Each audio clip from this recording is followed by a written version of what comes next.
હવે આગળ વાત કરીએ તો ભરૂચની ભરૂચ ઝઘડિયા ચકચારી દુષ્કર્મ કેસમાં પોલીસે આરોપીને સાથે રાખીને તપાસ હાથ ધરી।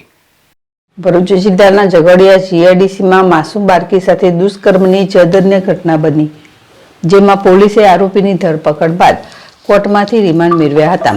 ભરૂચ જિલ્લાના ઝઘડિયામાં 10 વર્ષની બાળકી ઉપર બળાત્કાર અને અમાનુષી અત્યાચારની ઘટના પ્રકાશમાં આવી હતી, જેમાં પોલીસે આરોપીની ધરપકડ બાદ કોર્ટમાં રજૂ કરી તેના રિમાન્ડ મેળવ્યા હતા। આ ઘટનામાં પોલીસ દ્વારા તલસ્પર્શી તપાસનો ધમધમાટ શરૂ કરવામાં આવ્યું છે। ઝઘડિયા જીઆઈડીસીમાં પોલીસે આરોપીને સાથે રાખીને ઘટનાનું રિકન્સ્ટ્રક્શન કર્યું હતું અને ગુના સ્થળ પરથી પુરાવા એકત્રિત કરવામાં આવ્યા હતા।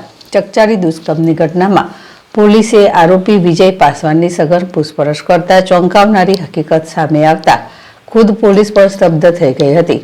આરોપી નરાધમ વિજય પાસવાને પોલીસ સમક્ષ કબૂલાત કરી હતી કે તેને અગાઉ પણ બાળકી સાથે હેવાનિયતભર્યું કૃત્ય આચર્યું હતું અને દુષ્કર્મની ઘટનામાં બાળકીના ગુપ્ત ભાગમાં સળિયો નાખીને રાક્ષસી કૃત્યને અંજામ આપ્યો હતો।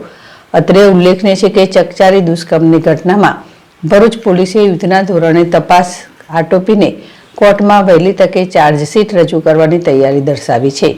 આ સાથે જ પીડિતા અને તેના પરિવારને ન્યાય મળે તે માટેના પ્રયાસો શરૂ કર્યા છે। યાકુબ પટેલ, ZSTV, ભરૂચ।